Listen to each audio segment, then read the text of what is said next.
Bismillahirrahmanirrahim. Assalamu alaikum. Welcome to the online class of grade 6.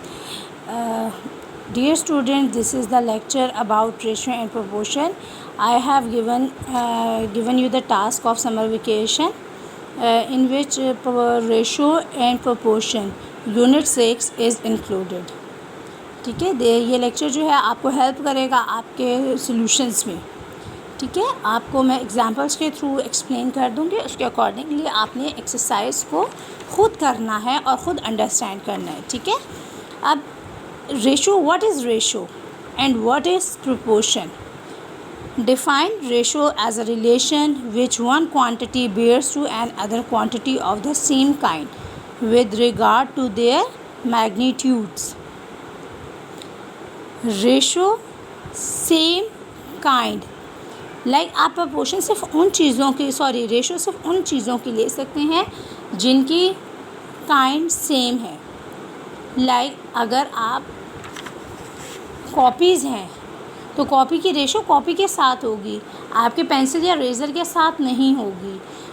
आपके पास liquids की ratio है तो वो लिक्विड के साथ ही होगी उसकी रेशो, वो किसी और चीज़ के साथ नहीं होगी. The two quantities forming a ratio. Two quantities क्या करती हैं, रेशो बनाती हैं. The first one is called antecedent and second one is called कॉन्सिक्वेंट्स.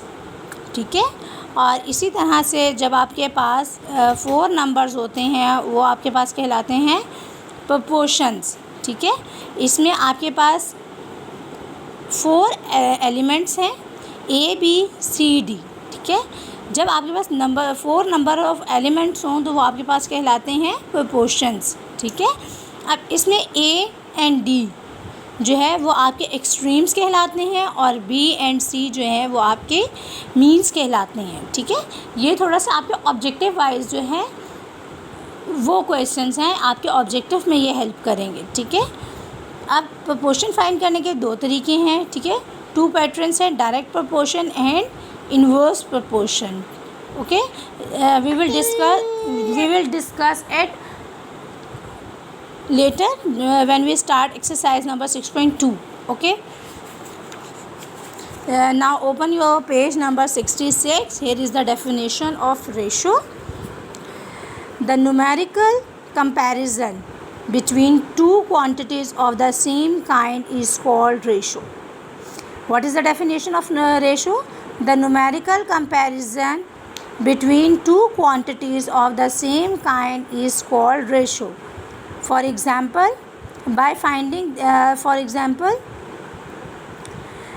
Azim and Nabil bought clock at ₹60. Azim paid ₹40 and Nabil paid ₹20. Now we can compare the amount paid by Azim and Nabil.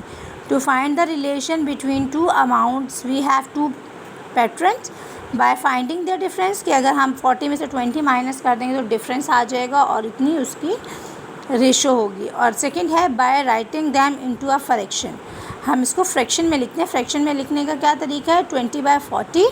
When we cancel it with 2, our ratio is 1/2. This fraction is show that for every ₹1 of Nabil, Azim paid ₹2. Fraction shows the clear comparison between two amounts. Therefore, it is good way to show the comparison between the two amounts. It can be written by this pattern. ठीक है, हम colon को use करते हुए इस fraction को इस तरह से लिखते हैं, 1 2. This is called ratio and read as 1:2, but it can not be read as 2:1. आपने जिस फॉर्मेट में लिखा है आपने उसको उसी तरह से रीड करना है. आप 2:1 नहीं कह सकते, आप 1:2 रीड करेंगे.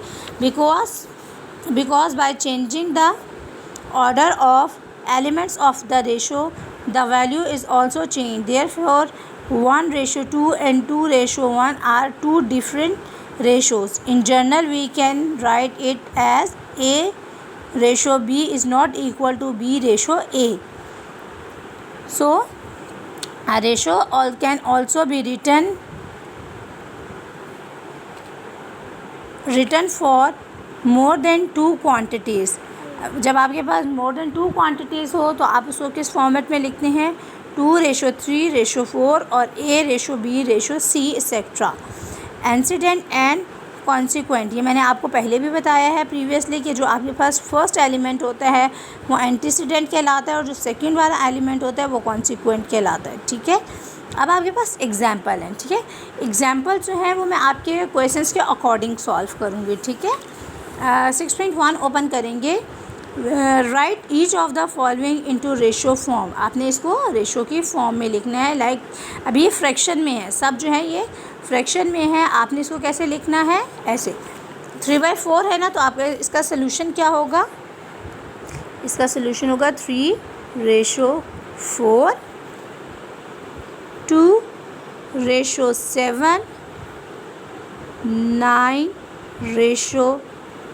9:11. ठीक है, आपने इस फॉर्मेट में इसको लिखना है. ठीक है, 6.1 का क्वेश्चन नंबर 1 जो है वो है right each of the following into ratio form. आपने रेशो फॉर्म में इस पैटर्न से लिखना है. जैसे 10/99 है तो ये क्या हो जाएगा? 10:99, A:B, X:Y.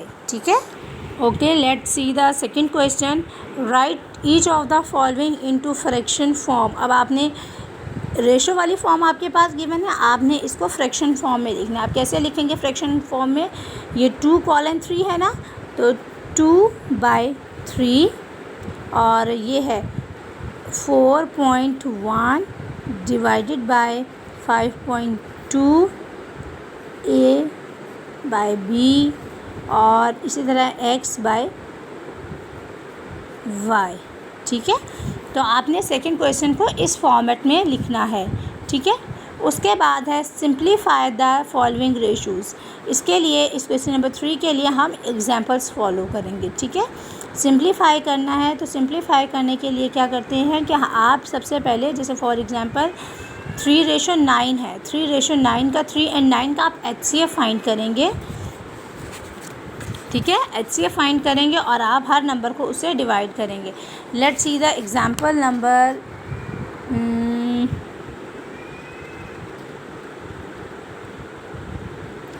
Example number 2. ठीक है, अब आपके पास 16 और 20 है. ठीक है, एग्जांपल नंबर 1 है, आपने इसका HCF लिया है 16 और 20 का. ठीक है, हम ले लेते हैं 16. मैं इस बुक पे आपके लिए सॉल्व कर रही हूँ वीडियो में. ठीक है, 2×8 = 16, 2×4 = 8, 2×2 = 4 and 2×1 = 2. ठीक है, उसके बाद है 20, 2×10 = 20, 2×5 = 20 और 5×1 = 5.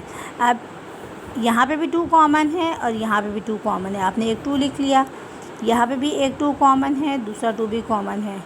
कॉमन वाले एलिमेंट्स को मल्टीप्लाई किया तो 2×2 = 4. तो 16 और 20 का HCF क्या आया है? 4. तो आप क्या करेंगे? 16 को भी 4 से डिवाइड कर देंगे एंड 20 को भी 4 से डिवाइड कर देंगे. 16 को 4 से डिवाइड किया तो रिज़ल्ट क्या आया? 4 एंड 20 डिवाइडेड बाई 4 = 5. तो रेशो क्या आई है सिंप्लीफाई करके? 4:5. ठीक है,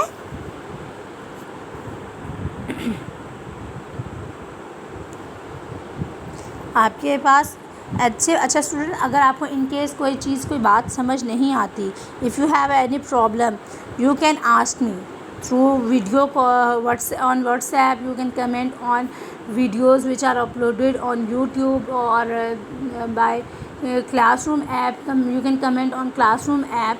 आप किसी भी पैटर्न से जहाँ से भी आपको इजी हो आप क्वेश्चंस कर सकते हैं. ठीक है, अच्छा देखिए, अब आपके पास क्वेश्चन सिंपल था, आपके पास इस पर कोई फ्रैक्शन नहीं थी, इसीलिए हमने दोनों का HCF लिया और HCF से दोनों एलिमेंट्स को डिवाइड कर दिया. ठीक है, अब इन सेकंड के case if you have fraction in your question, अगर आपके क्वेश्चन में फ्रैक्शन आ जाए. अब ये क्या है? ये फ्रैक्शन वाले क्वेश्चन हैं. अगर आपके पास फ्रैक्शन आ जाती है तो आप क्या करेंगे? आप फ्रैक्शन में सबसे पहले LCM लेंगे. जो डिनोमिनेटर है, डिनोमिनेटर किसको कहते हैं? ये जो आपके सेकंड फ्रैक्शन होती है डिनोमिनेटर, उसे कहते हैं। This is called denominator and this is called numerator. आपने डिनोमिनेटर का एलसीएम लेना है। अब दोनों डिफरेंट नंबर हैं, 3 और 7 मल्टीप्लाई किया तो 21 आया। ठीक है, आपने फ्रैक्शन को, दोनों फ्रैक्शंस को मल्टीप्लाई किया 21 से डिनोमिनेटर से कैंसिल हुई आपकी फ्रैक्शन। आपके पास क्या आया? 14:12।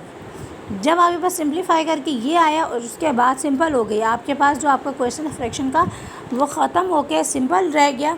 तो उसके बाद आपने दोनों का HCF फाइंड आउट किया। ठीक है, 14 और 12 का HCF फाइंड किया और हर नंबर, दोनों एलिमेंट्स को, जैसे यहाँ पे 14 और 12 का LCM क्या आया है, सॉरी HCF क्या आया है? 2। तो 2 को हमने 14 से भी डिवाइड किया और 12 से डिवाइड किया, तो हमारे पास रिज़ल्ट क्या है? 7:6। इसी तरह से देखें क्वेश्चन नंबर 3 में आपके पास ये क्वेश्चंस हैं। ठीक है, ये सिंपल थे, ये फ्रैक्शन वाले क्वेश्चन आपके पास। पहले आप इसका एलसीएम लेंगे और एलसीएम के बाद जो रिज़ल्ट आएगा उसका एचसीएफ लेके आप उसको डिवाइड करेंगे। ठीक है, सॉल्यूशंस मैंने अपलोड किए हुए हैं, आप सॉल्यूशंस की भी हेल्प ले सकते हैं। ठीक है, अब जैसे ये वाला क्वेश्चन नंबर 9 है, इसको आप क्या करेंगे? पहले आप इसका पॉइंट ख़त्म करेंगे। पॉइंट ख़त्म करेंगे तो ये क्या आ जाएगा? ये आपके पास आएगा 2/10 रेशो 4/10 रेशो 6/10। ठीक है, और इनका आप एलसीएम लेके आप इसको सॉल्व करेंगे। ठीक है, अब उसके बाद ना question number 4, ₹100 right each of the following quantities into ratio and reduce into simple form. आपने पहले इसको रेशो में लिखना है और उसके बाद आपने इसको सिंप्लीफाई करना है। सिंप्लीफाई करने का तो वही तरीका है, आप इसको कैसे लिखोगे? ऐसे 100:250 और इसको सॉल्व करेंगे। अब ये देखें, अब ये क्या है? 2 kg और 800 ग्राम्स। अब जब आपके पास दो डिफरेंट क्वांटिटी, हमने अभी क्या पढ़ा था? मैंने कहा था सेम काइंड ऑफ थिंग्स का आप रेशो फाइंड आउट कर सकते हैं। सेम काइंड होगी, उसकी जो लेवल ऑफ यूनिट्स होंगे वो उसके सेम होंगे। अब यहाँ पे आप देखिए, ये केजी में है फर्स्ट रेशो, एंटीसीडेंट जो है वो केजीस में है और कॉन्सिक्वेंट्स जो है वो ग्राम्स में है। तो हम क्या करेंगे? केजी को कन्वर्ट करेंगे ग्राम्स में। अब यू नो दैट कि 1 kg is equal to 1000 grams. तो 2 kg कितने ग्राम्स के इक्वल हुआ?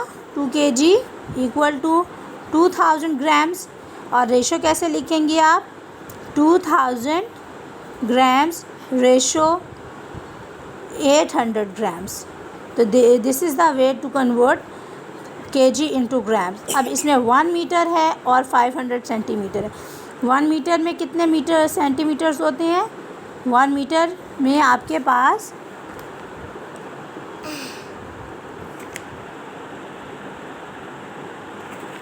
100 सेंटीमीटर्स होते हैं। ठीक है, और इसी तरह से 1 ईयर में आपके पास कितने डेज़ होते हैं? 365 डेज़ होते हैं। तो 365 रेशो 240 डेज। इसी तरह 1 डे, अब वीक में कितने डेज़ होते हैं? इसकी रेशो कैसे बनेगी? 1:7:15। आपने वीक को डेज़ में कन्वर्ट किया। ठीक है, तो इस तरह से आप क्वेश्चन नंबर 4 को है सॉल्व करेंगे। इसकी हेल्प के लिए मैंने सॉल्यूशंस जो हैं वो अपलोड किए हुए हैं। जहाँ से आपको कन्फ्यूजन हो आप कंसल्ट कर सकते हैं सॉल्यूशंस के साथ। और इसी तरह सिंप्लीफाई है 12:120। आप इसको रेशो में कन्वर्ट करेंगे। 12:120, 25:50, 80:100, 72:48। और इसके बाद आप उसी तरह से इसका HCF लेके आप इसको सॉल्व करेंगे। तो student, this is the lecture about your exercise number 6.1. You will when you have done your exercise number 6.1, you can send me the images, clear images of this exercise, and if you have any confusion, any difficulty, you can ask me. Thank you so much. Allah Hafiz.